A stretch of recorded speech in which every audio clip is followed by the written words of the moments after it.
all you banjo players and daily frailers. And I'm going to talk a little bit more about some banjo technique. I was just messing around. One thing I want to do more of is play up the neck, and I usually play at the root. And so if I play an E minor, it's always at the root.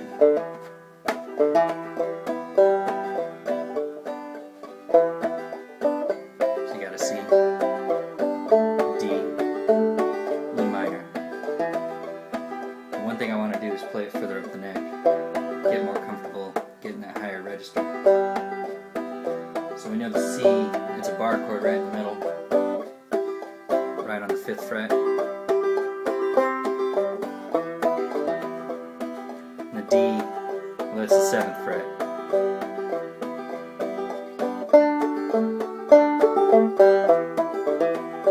One thing I want to do more of is play that A minor all the way up here.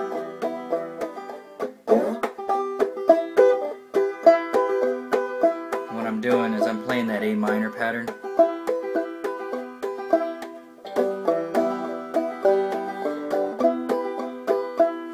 Playing that, gosh, if, imagine the nut is right here where that D chord is on the 7th fret, right?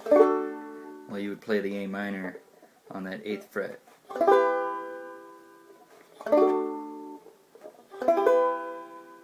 And that's kind of cool because that gives you a lot of potential to add a little melody. So I like to think if I was putting the capo right here on the 7th fret, that's a D instead of an open G. Instead of an A minor, playing that E minor. And what's cool is you're not using a capo, so you can go down for that C, then D, E minor. And you mix that together with a little melody that you throw off of that D chord. You're just playing a regular scale.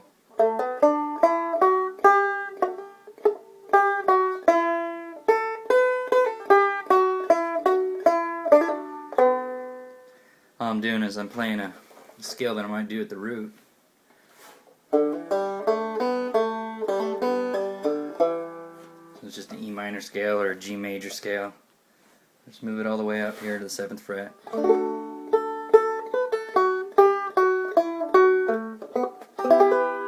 And then I just land on that E minor. And I was messing around, coming up with a little melody.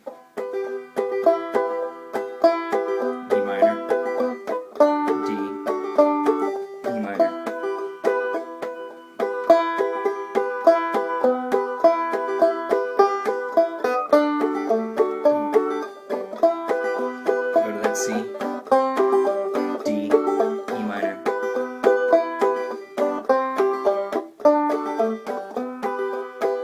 Add a little melody.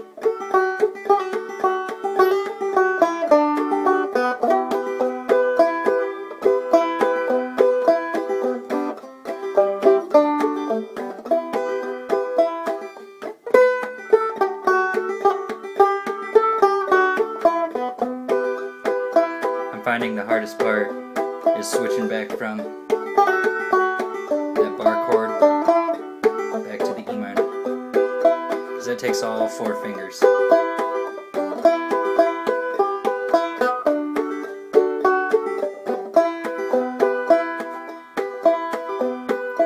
So I'm getting that little bit of melody without moving any of my fingers by striking different strings. So I might hit that 1st string, or the 2nd string, or the 3rd string, and the 4th string. I might mix it up. That 1st and 2nd, 2nd and 3rd. And just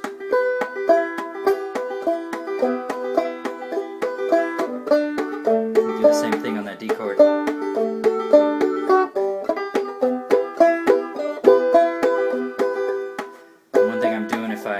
If I can't switch that chord fast enough, I just sort of chop it and let that open G hit.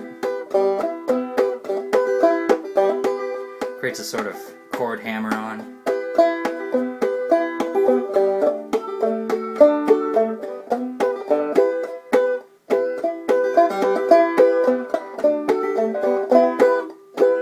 See, I get that beat. I haven't quite landed yet, so let the open G note.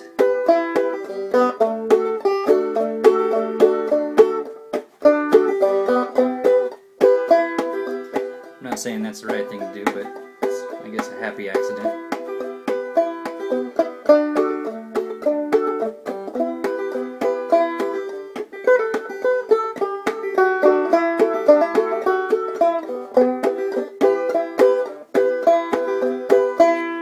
It's just something I figured out while goofing around. Thought I'd share it. More importantly, I thought I'd document it so I remember it. I hope you find some use in it.